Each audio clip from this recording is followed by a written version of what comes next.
د روژې مبارکې میاشتې پر رسیدو سره یو ځل بیا په بازار کې د خوراکي توکو د بیې له لوړوالي سربیره د یخ د بیې له لوړوالي هم خلک شکایت کوي.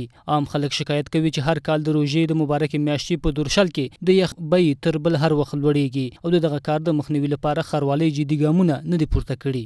جلال آباد ښاریان وايي په دې برخه کې له دولت څخه د بیو د کنټرول غوښتنه کوي. دوی وايي چې ښاروالۍ په دې برخه کې لاس په کار نشي خلک له ګڼو ستونزو سره مخ شي. دغه کوم شیان چې روژې نه بغیر جګ خرڅېږي باید په هغه کې لږ وګټو.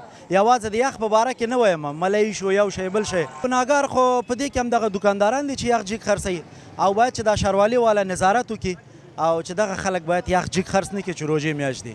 لږه لوړه شوې ده خو کیدای شي دا د ګرمۍ په زیاتېدو سره نور هم لوړه شي. د دې نه موږ دا غواړو چې دا باید نرخونه ټیټ کړي او جګې نه کړي ځکه چې روژه ټول باید د انصاف نه کار واخلي او زیاته ونه کې ځکه مسلمانان دي ټول روژه دي لږه تنده ولږه نشته خو دا تنده زیاته ده. هڅه مو وکړه په دې برخه کې د یخ د فابریکو له خاوندانو سره هم خبرې وکړو خو له دوی یو هم خبرو کولو ته حاضر نه شو. د جلال آباد ښاروالۍ د تفتیش مدیر شفیع الله ستانکزی وایي د روژې پر رسیدو سره د خوراکي توکو سربیره د یخ لپاره هم ځانګړې نرخنامه چمتو کړې چې پکې د یخ د یوې کوندې بیه 15 افغانۍ ټاکل شوې. د ستانکزي په خبره که هر هټیوال له نرخنامې سرغړونه وکړي نو قانوني چلند به ورسره وشي.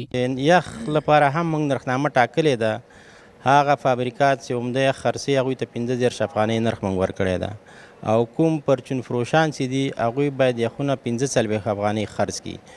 موږ هیڅ چاته اجازه نه ورکوو چې د نرخنامې نه اوچت یخ خرڅ کړي. که هر چا سرغړونه وکړه هغه به جریمه کوو او دکانونه به مورلا کوو. هر کال د هیواد له نور ولایتونو سربیره په ننګرهار کې هم د خوراکي توکو د بیې له لوړوالي سره سره د یخ بیې هم لوړیږي چې تیر کال د یخ د یوې کوندې بیه ان تر 200 افغانیو لوړه شوې وه. په نوره نړۍ کې د روژې په میاشت کې د خوراکي او نور د اړتیا وړ توکو په بیو کې کموالی راځي خو برعکس په هیواد کې د روژې په مبارکه میاشت کې د اړتیا وړ توکو بیې لوړیږي چې غریب سړی ان د اخیستو وس هم نه لري.